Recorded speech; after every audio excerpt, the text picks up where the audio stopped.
Socio പ്ലസിലേക്ക് എല്ലാവർക്കും സ്വാഗതം. 9ാം ക്ലാസ്സിൻ്റെ സോഷ്യൽ സയൻസ് ഫസ്റ്റിലെ ഒരു പുതിയ യൂണിറ്റ് നമ്മളിവിടെ സ്റ്റാർട്ട് ചെയ്യുകയാണ്. 7ാമത്തെ യൂണിറ്റായ Kerala from 8th to 18th century, കേരളം 8ാം നൂറ്റാണ്ട് മുതൽ 18ാം നൂറ്റാണ്ട് വരെ എന്ന യൂണിറ്റ്. അപ്പോൾ ഈ യൂണിറ്റിൻ്റെ ഹെഡിങ് കാണുമ്പോൾ തന്നെ നമുക്കറിയാം ഇത് കേരള ചരിത്രവുമായി ബന്ധപ്പെട്ട ഒരു യൂണിറ്റ് ആണ്. കേരളത്തിന്റെ ഹിസ്റ്ററിയാണ്, കേരളത്തിന്റെ ചരിത്രമാണ് നമ്മളിവിടെ നോക്കുന്നത്. From 8th to 18th century, 8 മുതൽ 18ാം നൂറ്റാണ്ട് വരെയുള്ള, 8ാം നൂറ്റാണ്ട് മുതൽ 18ാം നൂറ്റാണ്ട് വരെയുള്ള കേരളമാണ് നമ്മൾ ഈ ഒരു യൂണിറ്റിൽ പ്രധാനമായിട്ടും നോക്കുന്നത്. The period between 8th and 18th century is considered as the medieval period of Kerala. നമ്മൾ ഓർത്തു വെക്കേണ്ട ഒരു പ്രധാനപ്പെട്ട ഒരു ഡാറ്റയാണ്, ഒരു കാര്യമാണ് ഇവിടെ കൊടുത്തിട്ടുള്ളത്. അതായത് 8ാം നൂറ്റാണ്ടിൻ്റെയും 18ാം നൂറ്റാണ്ടിൻ്റെയും ഇടയിലുള്ള കാലഘട്ടമാണ് കേരളത്തിൽ മെഡീവൽ പീരീഡ് എന്ന് അറിയപ്പെടുന്നത്. ഓക്കെ, 8ാം നൂറ്റാണ്ട് മുതൽ 18ാം നൂറ്റാണ്ട് വരെയുള്ള ആ ഒരു കാലഘട്ടമാണ് കേരളത്തിന്റെ മധ്യകാലഘട്ടം, medieval period of Kerala. Many political, social and economic changes took place during this period. ഈ ഒരു കാലഘട്ടത്തിൽ, എല്ലാ കാലഘട്ടത്തിലും മാറ്റങ്ങൾ ഉണ്ടാകും. ഈ ഒരു കാലഘട്ടത്തിലും, ഈ ഒരു മെഡീവൽ പീരീഡിലും കേരളത്തിൽ സാമൂഹിക രംഗത്തും രാഷ്ട്രീയ രംഗത്തും അതേപോലെ തന്നെ സാമ്പത്തികപരമായൊക്കെ ഒരുപാട് മാറ്റങ്ങൾ നമ്മുടെ കേരളീയ സമൂഹത്തിൽ ഉണ്ടായിട്ടുണ്ട്. ഓക്കെ, ഇവിടെ നിങ്ങൾക്ക് സ്ക്രീനിൽ ഒരു സംഗതി കാണാം. Tharisapalli copper plate of 849 CE. CE 849 Tharisapalli ലിഖിതം. ഓക്കെ, അപ്പൊ ഇത് നമുക്ക് വായിക്കാൻ പറ്റുന്ന നമ്മുടെ മലയാള ഭാഷയല്ല, അതിന്റെ ട്രാൻസ്ലേഷൻ, പരിഭാഷ താഴെ കൊടുത്തിട്ടുണ്ട്. നമുക്ക് അതൊന്ന് വായിച്ചു നോക്കാം. സ്വസ്തി രാജാവ് സ്ഥാണുരവി പല 100,000 വർഷം ശത്രുക്കളെ എതിർത്തു കീഴ്പ്പെടുത്തി ഭരിക്കാനുള്ള വർഷങ്ങളിൽ പോയ വർഷം 5 ഈ ആണ്ടിൽ വേണാട് വാഴുന്ന അയ്യനടികൾ തിരുവടിയും. അവിടെ കംപ്ലീറ്റ് ആയിട്ടില്ല, സെന്റൻസ് കംപ്ലീറ്റ് ആയിട്ടില്ല. അപ്പോൾ മുകളിൽ കൊടുത്തിട്ടുള്ള ഈ തരിസാപ്പള്ളി കോപ്പർ പ്ലേറ്റിന്റെ, തരിസാപ്പള്ളി ലിഖിതത്തിന്റെ മലയാള പരിഭാഷയും നമ്മൾ വായിച്ചു. പക്ഷെ ഈ മലയാള പരിഭാഷയാണെങ്കിലും അതും ഇന്ന് നമ്മൾ ഉപയോഗിക്കുന്ന ഒരു ശൈലിയിലുള്ള മലയാളമല്ല. അതുകൊണ്ട് തന്നെ പൂർണ്ണമായിട്ടും അത് വായിച്ച് മനസ്സിലാക്കാൻ പ്രയാസം. അപ്പൊ അത് നമുക്ക് ഇവിടെ ആവശ്യവുമില്ല. നമുക്ക് അതിന്റെ അർത്ഥം ഡീറ്റെയിൽഡ് ആയിട്ട് മനസ്സിലാക്കേണ്ട ആവശ്യമൊന്നും ഇവിടെ ഇല്ല. ഓക്കെ, ഇവിടെ എന്തിനാണ് ഇത് കൊടുത്തത് നമുക്ക് നോക്കാം. Given above is an excerpt from the Tarisappalli copper plate of 849 CE and its translation.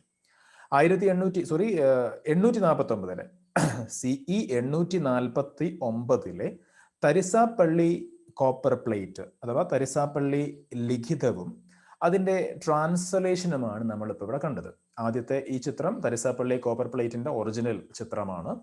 അതിൻ്റെ ട്രാൻസ്ലേഷനായിട്ട് താഴെ നമ്മൾ ഇവിടെ മലയാളം നോക്കുകയും ചെയ്തു. അപ്പോൾ ഇവിടെ നമുക്ക് ഞാൻ നേരത്തെ പറഞ്ഞു, ഈ മലയാളം വായിക്കുമ്പോൾ നമുക്ക് കൃത്യമായിട്ട് എന്താ ഉദ്ദേശിക്കുന്നത് എന്ന് മനസ്സിലാവുന്നില്ല. കാരണം ഇന്നത്തെ ഒരു ശൈലിയിലുള്ള മലയാളമല്ല നമ്മൾ അതിൽ കണ്ടത്.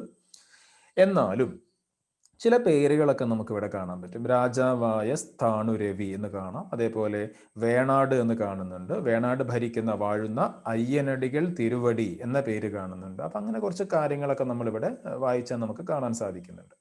അപ്പൊ ഇതിന്റെ ഡീറ്റെയിൽസ് നിങ്ങൾക്ക് അടുത്ത പേജിൽ ടെക്സ്റ്റ് ബുക്കിൽ കാണാൻ പറ്റും. ഞാനിവിടെ സ്ക്രീനിൽ കാണിക്കുന്നുണ്ട്. തരിസാപ്പള്ളി കോപ്പർ പ്ലേറ്റ്, തരിസാപ്പള്ളി ലിഖിതം. നമുക്കറിയാം ഈ കോപ്പർ പ്ലേറ്റ് കൊണ്ട് ഉദ്ദേശിക്കുന്നത് പഴയ കാലങ്ങളിലൊക്കെ കടലാസിലായിരുന്നില്ല, ഇങ്ങനെയുള്ള ചെമ്പ് തകിടുകളിലൊക്കെ ആയിരുന്നു കാര്യങ്ങൾ കൊത്തി വെച്ചിരുന്നത് അല്ലെങ്കിൽ എഴുതി വെച്ചിരുന്നത്, ആണികൾ കൊണ്ട് കോറി വെച്ചിരുന്നത് ഇങ്ങനെയുള്ള ചെമ്പ് തകിടുകളിലൊക്കെയാണ്. അപ്പൊ അങ്ങനെയുള്ള ഒരു കോപ്പർ പ്ലേറ്റ് ആണ്, ലിഖിതമാണ് നമ്മളിപ്പോൾ ഇവിടെ കണ്ടിട്ടുള്ളത്. അപ്പൊ ഇവിടെ ഈ ഒരു തരിസാപ്പള്ളി കോപ്പർ പ്ലേറ്റുമായി ബന്ധപ്പെട്ട് നമുക്ക് പഠിക്കാനുള്ള ഒരു കാര്യം എന്താണെന്ന് ചോദിച്ചാൽ അതൊരൊറ്റ സംഗതി മാത്രമേ ഉള്ളൂ. അത് ഏത് വർഷമാണ് എന്ന് മാത്രമേ നമുക്കിവിടെ ഓർത്ത് വെക്കാനുള്ളൂ. Tharisapalli copper plate 849 CE 849 CE 849 Tharisapalli copper plate അഥവാ തരിസാപ്പള്ളി ലിഖിതം തയ്യാറാക്കപ്പെടുന്നത്. ആ ഒരു വർഷം മാത്രമേ ഈ ഒരു ചാപ്റ്ററിന് എക്സാമിന് വേണ്ടി നമ്മൾ മനസ്സിലാക്കി വെക്കേണ്ടതുള്ളൂ. ഇനി എന്താണ് ഈ തരിസാപ്പള്ളി കോപ്പർ പ്ലേറ്റ് കൊണ്ട് ഉദ്ദേശിക്കുന്നത് എന്ന് ഇതാ ഇവിടെ സ്ക്രീനിൽ ഒരു എക്സ്ട്രാ റീഡിങ്ങിന്റെ ബോക്സ് ഉണ്ട്. നമുക്കറിയുന്ന കാര്യമാണ്. ഇങ്ങനത്തെ എക്സ്ട്രാ റീഡിംഗ് ബോക്സ് നമ്മൾ എന്ത് ചെയ്യേണ്ട, എക്സാമിന് വേണ്ടി പഠിക്കേണ്ടതില്ല. അത് കൂടുതൽ ഇതുമായി ബന്ധപ്പെട്ട് കൂടുതൽ അറിയുക എന്ന ലക്ഷ്യത്തോടു കൂടി, കൂടുതൽ അറിയാം, എക്സ്ട്രാ അതുമായി ബന്ധപ്പെട്ട് കുറച്ചുകൂടി കാര്യങ്ങൾ മനസ്സിലാക്കാൻ വേണ്ടി മാത്രം കൊടുത്തതാണ്. അപ്പോൾ നമുക്ക് വായിച്ചു നോക്കാമെങ്കിലും നമുക്ക് വായിച്ചു നോക്കാം. തരിസാപ്പള്ളി കോപ്പർ പ്ലേറ്റ്, തരിസാപ്പള്ളി ലിഖിതം എന്താണ് സംഗതി എന്ന് നമുക്ക് നോക്കാം. Okay, this plate is in the Vatteluttu script which was prevalent in Kerala during the medieval period. ഈ തരിസാപ്പള്ളി കോപ്പർ പ്ലേറ്റ് ഏത് രൂപത്തിൽ തയ്യാറാക്കിയതാണ്? ഇത് വട്ടെഴുത്ത് ലിപിയിലാണ്. വട്ടെഴുത്ത് ലിപിയിൽ മധ്യകാല കേരളത്തിൽ അല്ലെങ്കിൽ മിഡിവൽ കേരളയിൽ പ്രചാരത്തിലുണ്ടായിരുന്ന വട്ടെഴുത്ത് ലിപിയിലാണ് ഈ ഒരു ലിഖിതം തയ്യാറാക്കിയിട്ടുള്ളത്. ഓക്കെ, നമ്മുടെ മലയാള അക്ഷരങ്ങളും വട്ടെഴുത്ത് ലിപിയുടെ തുടർച്ചയാണ് നമ്മൾ ഇന്ന് ഉപയോഗിക്കുന്ന മലയാള അക്ഷരങ്ങളൊക്കെ. അപ്പോൾ ആ ഒരു വട്ടെഴുത്ത് ലിപിയാണ് ഈ തരിസാപ്പള്ളി കോപ്പർ പ്ലേറ്റ് തയ്യാറാക്കാൻ വേണ്ടി ഉപയോഗിച്ചിട്ടുള്ളത്. And from this document, we get the information about land donation to Tharisapalli of Kollam town by the ruler of Vayanadu, Ayyanadigal Tiruvadigal, during the 5th regnal year of Sthanu Ravi, the Perumal, who controlled all Nadus of Kerala. അതായത് പെരുമാൾ രാജാവായ സ്ഥാണു രവിയുടെ, കേരളത്തിലെ എല്ലാ നാടുകളും ഭരിച്ചിരുന്ന, അക്കാലത്തെ കേരളത്തിലെ എല്ലാ നാടുകളും നിയന്ത്രിച്ചിരുന്ന പെരുമാൾ രാജാവായ സ്ഥാണു രവിയുടെ 5ാമത്തെ ഭരണവർഷത്തിൽ, 5th regnal year എന്ന് പറഞ്ഞാൽ അതാണ് 5ാമത്തെ, സ്ഥാണു രവിയുടെ 5ാമത്തെ ഭരണവർഷത്തിൽ വേണാട് നാടുവാഴിയായിരുന്ന, വേണാട് എന്ന് പറയുന്ന പ്രദേശത്തെ നാടിന്റെ നാടുവാഴിയായ അയ്യനടികൾ തിരുവടികൾ കൊല്ലം നഗരത്തിലെ തരിസാപ്പള്ളിക്ക് ഭൂമി ദാനമായി കൊടുക്കുന്നതിന്റെ വിവരങ്ങളാണ് ഈ ഒരു രേഖയിലുള്ളത്. ഓക്കെ, ഒന്നുകൂടി നമുക്ക് നോക്കാം. From this document we get the information about the land donation to Tharisapalli of Kollam town. Okay, കൊല്ലം നഗരത്തിലെ തരിസാപ്പള്ളിക്ക് ഭൂമി ദാനമായി കൊടുക്കുന്നതിന്റെ ഡീറ്റെയിൽസ് ആണ് ഇതിൽ പറയുന്നത്. ആരാ കൊടുക്കുന്നത്, എപ്പോഴാണ് കൊടുക്കുന്നത്? By the ruler of Venad, Ayyanadikal Thiruvadikal. Okay, Venad ഭരിക്കുന്ന അയ്യനടികൾ തിരുവടികളാണ് നൽകുന്നത്. During the 5th regnal year of Sthanu Ravi, the Perumal who controlled all Nadus of Kerala. കേരളത്തിലുള്ള എല്ലാ നാടുകളും നിയന്ത്രിച്ചിരുന്ന പെരുമാൾ രാജാവായ സ്ഥാണു രവിയുടെ 5ാമത്തെ ഭരണവർഷത്തിലാണ് ഈ ഒരു ഡൊണേഷൻ നടക്കുന്നത്. അപ്പൊ അതുമായി ബന്ധപ്പെട്ട രേഖകളാണ് ഈ തരിസാപ്പള്ളി കോപ്പർ പ്ലേറ്റിൽ നമുക്ക് കാണാൻ സാധിക്കുക. ഓക്കെ, അപ്പൊ അതിന്റെ ഇമ്പോർട്ടൻസ് നമ്മൾ മനസ്സിലാക്കി. ഇതെന്താണ്, അതിന്റെ ചരിത്രം എന്താണെന്ന് നമ്മൾ നോക്കി. ഞാൻ വീണ്ടും പറയുന്നു, നമുക്ക് ഈ തരിസാപ്പള്ളി കോപ്പർ പ്ലേറ്റുമായി ബന്ധപ്പെട്ട് പഠിക്കാനുള്ളത് ആകെ ഈ ഒരു വർഷം മാത്രമാണ്. CE 849 തരിസാപ്പള്ളി കോപ്പർ പ്ലേറ്റ് തയ്യാറാക്കപ്പെട്ടിട്ടുള്ളത് അല്ലെങ്കിൽ എഴുതപ്പെട്ടിട്ടുള്ളത് എന്ന് മാത്രം നമ്മൾ ഓർക്കുക. ബാക്കിയെല്ലാം extra റീഡിങ്ങിന്റെ ഭാഗമായിട്ടുള്ളതാണ്.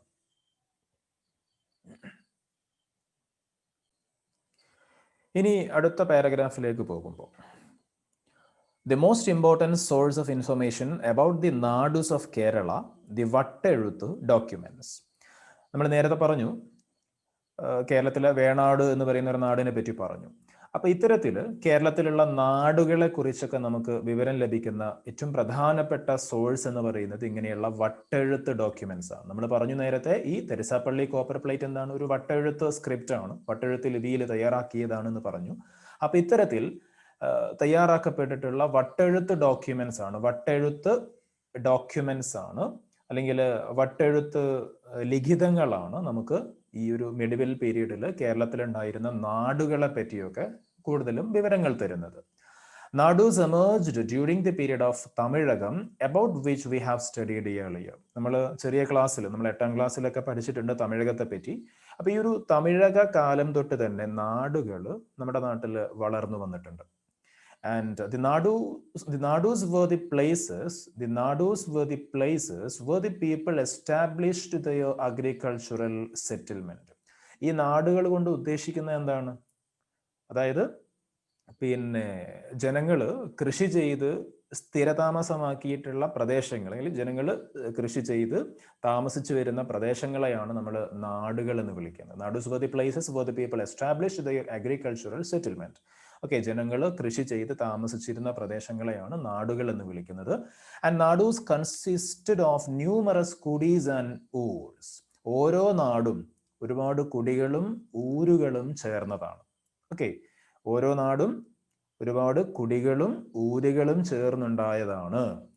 Observe the table given below. ഈ പറഞ്ഞ, നമ്മൾ അവസാനം പറഞ്ഞ ഈ ഒരു സെന്റൻസ് താഴെയുള്ള ഒരു ടേബിൾ നോക്കുമ്പോൾ നമുക്ക് ഒന്നുകൂടി ക്ലിയർ ആയിട്ട് പിന്നെ വ്യക്തമാവും.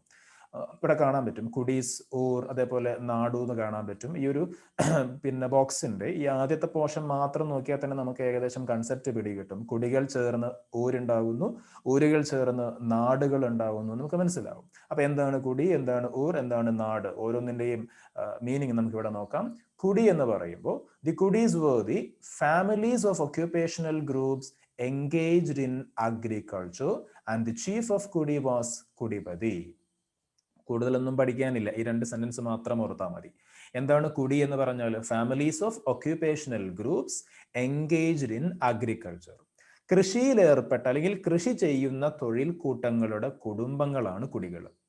ഓക്കെ, കൃഷി ചെയ്യുന്ന തൊഴിൽ കൂട്ടങ്ങൾ നമ്മൾ മുമ്പ് പഠിച്ചിട്ടുണ്ട്, വേറെ ചാപ്റ്ററിൽ പഠിച്ചിട്ടുണ്ട്. നമ്മൾ ഗിൽഡുകളെ പറ്റി പഠിച്ചിട്ടുണ്ട്. ഓരോരോ പ്രത്യേക ഒക്യുപേഷണൽ ഗ്രൂപ്പുകളെ നമ്മൾ ഗിൽഡുകൾ എന്ന് വിളിക്കുന്നുണ്ട്. അപ്പൊ ഇവിടെ എന്താണ് ഒക്യുപേഷൻ? കൃഷിയാണ്. അപ്പൊ കൃഷി ചെയ്യുന്ന തൊഴിൽ കൂട്ടങ്ങളുടെ കുടുംബങ്ങളാണ് കുടികൾ എന്ന് പറയുന്നത്. And the chief of kudis was kudipathi. ഈ കുടിയുടെ അല്ലെങ്കിൽ കുടികളുടെ അധിപൻ, ലീഡർ എന്ന് പറയുന്ന ആരാണ്? കുടിപതിയാണ്. അപ്പൊ കുടികൾക്ക് എന്തുണ്ടാവും? ഒരു ലീഡർ ഉണ്ടാവും, ഒരു ചീഫ് ഉണ്ടാവും, അദ്ദേഹം കുടിപതി എന്ന് അറിയപ്പെടുന്നു. അപ്പൊ ഇങ്ങനത്തെ കുടികൾ ചേർന്ന് ഊരുകൾ ഉണ്ടാവുന്നു. Many kudis constituted the ur. Okay, നിരവധി കുടികൾ ചേർന്ന് ഊരുകൾ ഉണ്ടാവുന്നു. And the chief of ur is uralar. ഈ ഊരുകളുടെ അധിപന്മാരെ നമ്മൾ എന്ത് വിളിക്കുന്നു? ഊരാളർ എന്നും വിളിക്കുന്നു. അപ്പൊ കുടിയുടെ അധിപൻ കുടിപതി, ഊരിന്റെ അധിപൻ അല്ലെങ്കിൽ ചീഫ് ഊരാളർ. ഇനി അടുത്ത ആരോമാർക്ക് എങ്ങോട്ടാ പോകുന്നത്? നാടുലേക്കാണ്. നാട്. മെനി ഊർസ് കോൺസ്റ്റിറ്റ്യൂട്ടഡ് എ നാട്. ഒരുപാട് അല്ലെങ്കിൽ നിരവധി ഊരുകൾ ചേർന്നാണ് ഒരു നാട് ഉണ്ടാവുന്നത്. ആൻഡ് ദ ചീഫ് ഓഫ് നാടു നാടുവാഴി. നാടുകളിലെ അല്ലെങ്കിൽ നാടുകൾക്ക് മേൽ പിന്നെ അധികാരമുണ്ടായിരുന്ന ആളുകളെ നമ്മൾ എന്ത് വിളിക്കുന്നു? നാടുവാഴി അല്ലെങ്കിൽ നാടുവാഴികൾ എന്ന് വിളിക്കുന്നു. ഓക്കെ, അപ്പൊ കുടി കുടിപതി, ഊർ ഊരാളർ, നാടു നാടുവാഴി.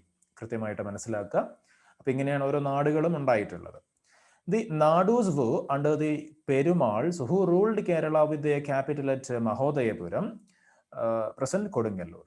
ഈ നാടുകളെല്ലാം നിയന്ത്രിച്ചിരുന്നത് ആരായിരുന്നു? നാഡൂസ് were under the Perumals. പെരുമാക്കന്മാരുടെ കീഴിലായിരുന്നു, നിയന്ത്രണത്തിലായിരുന്നു ഈ കേരളത്തിൽ ഉണ്ടായിരുന്ന എല്ലാ നാടുകളും. ഓക്കെ, ഈ പെരുമാക്കന്മാർ എന്ന് പറയുമ്പോൾ ആരാണ്? Who ruled Kerala with a capital at Mahodayapuram. ഇന്നത്തെ കൊടുങ്ങല്ലൂരാണ്, അന്ന് മഹോദയപുരം എന്നറിയപ്പെടുന്നു. അപ്പോൾ ആ മഹോദയപുരം എന്ന് പറയുന്ന സ്ഥലം ആസ്ഥാനമാക്കി കേരളം ഭരിച്ചിരുന്ന പിന്നെ രാജാക്കന്മാരെ നമ്മൾ പെരുമാക്കന്മാർ എന്ന് വിളിക്കുന്നു. മഹോദയപുരം ഓർക്ക, ഇന്നത്തെ കൊടുങ്ങല്ലൂരാണ് അക്കാലത്ത് മഹോദയപുരം എന്ന് അറിയപ്പെട്ടിരുന്നത്. അപ്പൊ ഈ മഹോദയപുരം ക്യാപിറ്റൽ ആയിക്കൊണ്ട് കേരളം ഭരിച്ചിരുന്ന പിന്നെ ഭരണാധികാരികളാണ് പെരുമാൾസ് അല്ലെങ്കിൽ പെരുമാക്കന്മാർ എന്നറിയപ്പെടുന്നത്. All the 14 nadus from Kolathu nadu in the north to Venad in the south accepted the rule of Perumals. കേരളത്തിലുണ്ടായിരുന്ന 14 നാടുകളും ഇവിടെ പറയുന്നു നോർത്തിലെ കോലോത്ത് നാട് മുതൽ പിന്നെ സൗത്തിലുള്ള വേണാട് വരെ, അതിനിടയിലായിട്ടുള്ള അത് ഉൾപ്പെടെയുള്ള 14 നാടുകളും എന്ത് ചെയ്തിട്ടുണ്ട്? Accepted the rule of Perumals. പെരുമാക്കന്മാരുടെ ഭരണം അംഗീകരിച്ചിരുന്നു. ഈ നാടുകളെല്ലാം അല്ലെങ്കിൽ അവിടെയുള്ള നാടുവാഴികളെല്ലാം ഈ പെരുമാക്കന്മാരുടെ ഭരണത്തെ അംഗീകരിച്ചിരുന്നു. അപ്പൊ ഈ 14 നാടുകൾ ഏതൊക്കെയാണെന്ന് നമുക്ക് അടുത്ത പേജിൽ ഇവിടെ കാണിക്കുന്നുണ്ട്. ആ നാടുകൾ നമുക്ക് ജസ്റ്റ് ഒന്ന് വായിച്ചു നോക്കിയ ശേഷം ഇപ്പുറത്തേക്ക് വരാം. ഞാൻ പേജ് ഒന്നുകൂടി വലുതാക്കുകയാണ്, അപ്പൊ പെട്ടെന്ന് നമുക്ക് വായിക്കാൻ പറ്റും. ഓക്കെ, അപ്പൊ ഇവിടെ ഒന്നാമത്തെ പേര് കാണാൻ പറ്റും, കോലോത്ത് നാട്. നമ്മൾ പറഞ്ഞിട്ടുള്ള നോർത്തിലുള്ള കോലത്ത് നാട്. ഓക്കെ, കോലത്ത് നാട്. ശ്രദ്ധിക്കുക, ഇവിടെ ഏഴിമല എന്നും പന്തലായനിക്കൊല്ലം എന്നൊക്കെ കാണാം. അതല്ല നമ്മൾ നാടുകൾ. അത് പ്രധാനപ്പെട്ട സ്ഥലങ്ങളായതുകൊണ്ട് അക്കാലത്തെ മിഡിവൽ പീരീഡിലെ പ്രധാനപ്പെട്ട ചില സ്പോട്ടുകളായതുകൊണ്ട് ഇവിടെ കൊടുത്തതാണ്. ഈ നാടു എന്ന പേര് തന്നെ കാണുന്ന പേരുകളാണ് നമ്മളിവിടെ നോക്കേണ്ടത്. അത് കേരളത്തിന്റെ മാപ്പിന്റെ ഉള്ളിലായിട്ട് കൊടുത്ത പേരുകൾ.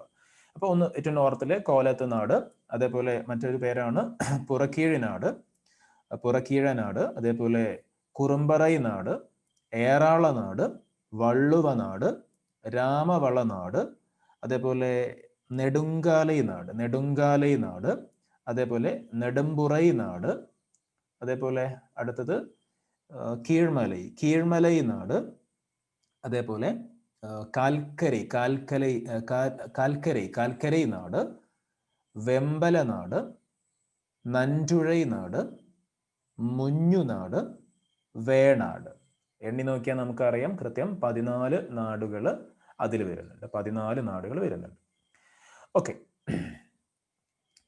അപ്പൊ ഇങ്ങനെയുള്ള എല്ലാ നാടുകളും എന്ത് ചെയ്തു എന്നാ പറയുന്നത്? All the 14 nadus accepted the rule of Perumals. Okay, all the 14 nadus accepted rule of Perumals. പെരുമാക്കന്മാരുടെ ഭരണം അവർ അംഗീകരിച്ചിരുന്നു. And it was during this period that a centralized rule came into being in Kerala for the first time. കേരളത്തിൽ ആദ്യമായിട്ട് ഒരു കേന്ദ്രീകൃത ഭരണം, കേരളത്തിൽ ആദ്യമായിട്ട് ഒരു കേന്ദ്രീകൃത ഭരണം സ്ഥാപിതമാവുന്നത് ഈ പെരുമാക്കന്മാരുടെ കാലഘട്ടത്തിലാണ്. ഓക്കെ, ശ്രദ്ധിക്കേണ്ട ഒരു പോയിന്റ് ആണ്. It was during this period that a centralised rule came into being in Kerala for the first time. Rulers from Rajashekharan to Ramakulashekharan ruled during 800 to 1122 CE with Mahodayapuram as their capital. ശ്രദ്ധിക്കേണ്ട ഒരു sentence ആണ്. അതായത് നമ്മൾ പറഞ്ഞു Mahodayapuram capital ആയിക്കൊണ്ടാണ് പെരുമാക്കന്മാർ Keralam ഭരിച്ചത് എന്ന് നമ്മൾ പറഞ്ഞു. അപ്പൊ ഈ പെരുമാക്കന്മാരിലെ പ്രധാനപ്പെട്ട രാജാക്കന്മാർ, റൂളേഴ്സ് ആരൊക്കെയാണെന്നാണ് ഇപ്പൊ ഇവിടെ പറയുന്നത്. 6 മുതൽ 6 വരെ, അതേപോലെ ഏത് കാലഘട്ടം. ഓക്കെ, അപ്പോൾ ഫ്രം രാജശേഖരൻ ടു രാമകുലശേഖരൻ. രാജശേഖരൻ എന്ന് പറയുന്ന രാജാവ് മുതൽ രാമകുലശേഖരൻ എന്ന് പറയുന്ന രാജാവ് വരെയുള്ള പിന്നെ ഒരുപാട് രാജാക്കന്മാർ കേരളം ഭരിച്ചിട്ടുണ്ട് ഈ പറയുന്ന പെരുമാക്കന്മാരുടെ കൂട്ടത്തിൽ. അതിൽ അവരുടെ കാലഘട്ടം കൂടി ഓർക്കണം. CE 800 to 1122. CE 800ന്റെയും അല്ലെങ്കിൽ CE 800 മുതൽ 1122 വരെയുള്ള കാലഘട്ടത്തിലാണ് ഈ രാജശേഖരൻ മുതൽ രാമകുലശേഖരൻ വരെയുള്ള ഭരണാധികാരികൾ, പെരുമാൾ രാജാക്കന്മാർ കേരളം ഭരിച്ചത്. അപ്പൊ അതുമായി ബന്ധപ്പെട്ടുകൊണ്ട് നമുക്ക് ഇവിടെ ഒരു എക്സ്ട്രാ റീഡിംഗ് ബോക്സ് കാണാം. പെരുമാൾസ് ഓഫ് മഹോദയപുരം. മഹോദയപുരത്തെ പെരുമാക്കന്മാർ, പ്രധാനപ്പെട്ട പെരുമാൾ രാജാക്കന്മാർ, പെരുമാൾ റൂളേഴ്സ് ആരൊക്കെയാന്ന് ഇവിടെ കാണിക്കുന്നുണ്ട്. അപ്പൊ അതിൽ നമ്മളിപ്പോൾ പറഞ്ഞിട്ടുള്ള രാജശേഖരൻ ഏറ്റവും മുകളിൽ കാണാം. ആദ്യത്തെ പേരായിട്ട് രാജശേഖരൻ കാണാം. അതേപോലെ അവസാനത്തെ പേരായിട്ട് രാമകുലശേഖരൻ കാണാം. അതിനിടയിൽ സ്ഥാണുരവി, കോതരവി, അങ്ങനെയുള്ള കോതകോത, കേരള കേസരി, അതേപോലെ ഇന്ദുകോത, ഭാസ്കര രവി, രവികോത, ആദിത്യൻ കോത, അങ്ങനെയുള്ള കുറച്ച് രാജാക്കന്മാരുടെ പേരുകളൊക്കെ ഇവിടെ പറയുന്നുണ്ട്. അതൊന്നും നമുക്ക് പക്ഷെ പഠിക്കേണ്ടതില്ല. അപ്പൊ ഇവിടെ നമ്മൾ ഏറ്റവും ആദ്യത്തെ രാജാവായ രാജശേഖരൻ എന്നുള്ള ഓർക്കുക, അതേപോലെ അവസാനത്തെയാണ് രാമകുലശേഖരൻ എന്ന് ഓർക്കുക. അപ്പൊ ഈ രാജാക്കന്മാരെല്ലാം 800 മുതൽ 1122 CE വരെയുള്ള കാലഘട്ടത്തിൽ കേരളം ഭരിച്ച പെരുമാൾ രാജാക്കന്മാരാണ്. Let's examine the characteristics of the rule of Perumals. ഈ പെരുമാക്കന്മാരുടെ ഭരണത്തിന്റെ മറ്റ് പ്രത്യേകതകൾ, സവിശേഷതകൾ എന്തൊക്കെയാണെന്ന് നമ്മളിവിടെ നോക്കാൻ പോവാണ്. Characteristics of the rule of Perumals. പെരുമാക്കന്മാരുടെ ഭരണത്തിന്റെ സവിശേഷതകൾ എന്തൊക്കെയാണ്? ഓക്കെ, അപ്പൊ ആ സവിശേഷതകളിലേക്ക് നമ്മൾ കടക്കുകയാണ്.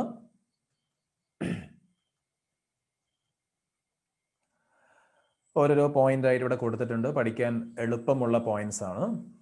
നമ്മളിപ്പോൾ പറയാൻ പോകുന്നത് characteristics of rule of Perumals. Perumal ഭരണത്തിന്റെ സവിശേഷതകളാണ്. Okay, Perumals had representatives called കോയിലധികാരികൾ. പെരുമാക്കന്മാർക്ക് അല്ലെങ്കിൽ പെരുമാക്കന്മാരുടെ പ്രതിനിധികളായിട്ടുണ്ടായിരുന്ന ഒരു വിഭാഗം ആളുകളാണ് കോയിലധികാരികൾ. ഓക്കെ, ശ്രദ്ധിക്കേണ്ട ഒരു പോയിന്റ് ആണ്. വൺ വേർഡുകളൊക്കെ വരുന്ന ഒരു ഭാഗം കൂടിയാണ്. പെരുമാൾസ് ഹാഡ് റെപ്രസെന്റേറ്റീവ്സ് കോൾഡ് കോയിലധികാരികൾ. പെരുമാക്കന്മാർക്ക്, പെരുമാൾ രാജാക്കന്മാർക്ക് കോയിലധികാരികൾ എന്ന പ്രതിനിധികൾ എന്ന പേരിലുള്ള പ്രതിനിധികൾ, റെപ്രസെന്റേറ്റീവ്സ് ഉണ്ടായിരുന്നു. അടുത്ത point, in the matters of administration the Perumals were assisted by Nalutali the council of Brahmins. ഒരുപാട് തവണ വൺ വേർഡ് ആയിട്ട് ചോദിച്ചിട്ടുള്ള ഒരു സംഭവമാണ്. മാച്ച് ദി ബോക്സിലൊക്കെ വന്നിട്ടുള്ള ഒരു കാര്യമാണ്. ഈ പെരുമാൾ രാജാക്കന്മാര് അല്ലെങ്കിൽ ഈ പെരുമാൾ രാജാക്കന്മാരെ ഭരണകാര്യങ്ങളിൽ സഹായിക്കാനുണ്ടായിരുന്ന ഒരു ബ്രാഹ്മണ സമിതി ഉണ്ട്. അതിന്റെ പേരാണ് Nalutali. Okay, in the matters of administration the Perumals were assisted by Nalutali the council of Brahmins. Nalutali എന്ന് പറയുന്നത് ബ്രാഹ്മിൻസിന്റെ ഒരു സമിതിയാണ്, ഒരു ബ്രാഹ്മണ സമിതിയാണ്. എന്തിനു വേണ്ടിയുള്ളതാണ്? ഭരണകാര്യങ്ങളിൽ പെരുമാൾ രാജാക്കന്മാരെ സഹായിക്കാൻ വേണ്ടിയുള്ളതാണ്. അടുത്ത point, Perumals had a militia called 1000. അതായത് പെരുമാക്കന്മാർക്ക്, പെരുമാൾ രാജാക്കന്മാർക്ക് എന്തുണ്ടായിരുന്നു? ഒരു സൈന്യമുണ്ടായിരുന്നു. അതിന്റെ പേരാണ്, ഒരു സൈനിക കൂട്ടം അല്ലെങ്കിൽ ഒരു സൈന്യം ഉണ്ടായിരുന്നു. അതിന്റെ പേരാണ് 1000. ഓക്കെ, ബുദ്ധിമുട്ടുള്ള പോയിന്റേ അല്ല. അടുത്ത point, Perumals levied taxes from the nadus, nagaras, Brahmin gramas, temples. ഈ പറയുന്ന പ്രദേശങ്ങളിൽ നിന്നൊക്കെ എന്ത് പിരിച്ചിട്ടുണ്ട്? പെരുമാൾ രാജാക്കന്മാർ നികുതി പിരിച്ചിട്ടുണ്ട്. ഓക്കെ, പെരുമാൾസ് ലെവീഡ് ടാക്സസ്, നികുതി പിരിച്ചിട്ടുണ്ട്. ഫ്രം ദി നാഡൂസ്, നാടുകളിൽ നിന്ന്, നഗരാസ്, നഗരങ്ങളിൽ നിന്ന്, അതേപോലെ ബ്രാഹ്മിൻ ഗ്രാമാസ്, ബ്രാഹ്മണ ഗ്രാമങ്ങളിൽ നിന്ന്, അതേപോലെ തന്നെ ടെമ്പിൾസ്, ക്ഷേത്രങ്ങളിൽ നിന്നൊക്കെ നികുതി പിരിച്ചിട്ടുണ്ട് പെരുമാൾ രാജാക്കന്മാർ. അപ്പൊ ഇതൊക്കെയാണ് പെരുമാൾ റൂളിന്റെ, പെരുമാൾ അഡ്മിനിസ്ട്രേഷന്റെ പ്രധാനപ്പെട്ട പ്രത്യേകതകളായിട്ട് നമുക്ക് പഠിക്കാനുള്ളത്. പിന്നെയുള്ള ഈ ഒരു മാപ്പ് നമ്മൾ നേരത്തെ നോക്കിക്കഴിഞ്ഞു. നാഡൂസ് ഓഫ് മെഡീവൽ കേരള നമ്മൾ പരിചയപ്പെട്ടു കഴിഞ്ഞു. ഇനി അടുത്ത ഹെഡിങ് ഇവിടെ നിങ്ങൾക്ക് കാണാൻ പറ്റും, സ്വരൂപം. വളരെ പ്രധാനപ്പെട്ട കുറച്ച് നമുക്ക് പഠിക്കാനുള്ള ഒരു ഭാഗമാണ് സ്വരൂപം. പക്ഷെ നമ്മൾ ഇന്നത്തെ ക്ലാസ്സിൽ ഈ സ്വരൂപത്തെ പറ്റി പറയുന്നില്ല, അടുത്ത ക്ലാസ്സിലേക്ക് മാറ്റി വെക്കുകയാണ് ഒരു ഭാഗം. അപ്പൊ എന്താണ് സ്വരൂപം, എന്താണ് ഈ സ്വരൂപങ്ങൾ എന്ന് പറഞ്ഞാൽ എന്താണ്, ഏതൊക്കെയാണ് പ്രധാനപ്പെട്ട സ്വരൂപം, അതിന്റെ സവിശേഷതകൾ എന്തൊക്കെയാണെന്നൊക്കെ നമുക്ക് അടുത്ത ക്ലാസ്സിൽ നോക്കാം. അപ്പൊ ഇന്ന് നമ്മൾ തൽക്കാലം ഇവിടെ ഇന്നത്തെ ക്ലാസ് കൺക്ലൂഡ് ചെയ്യാണ്. സോ ബാക്കി കാര്യങ്ങൾ അടുത്ത ക്ലാസ്സിൽ പറയാം. Okay, thank you.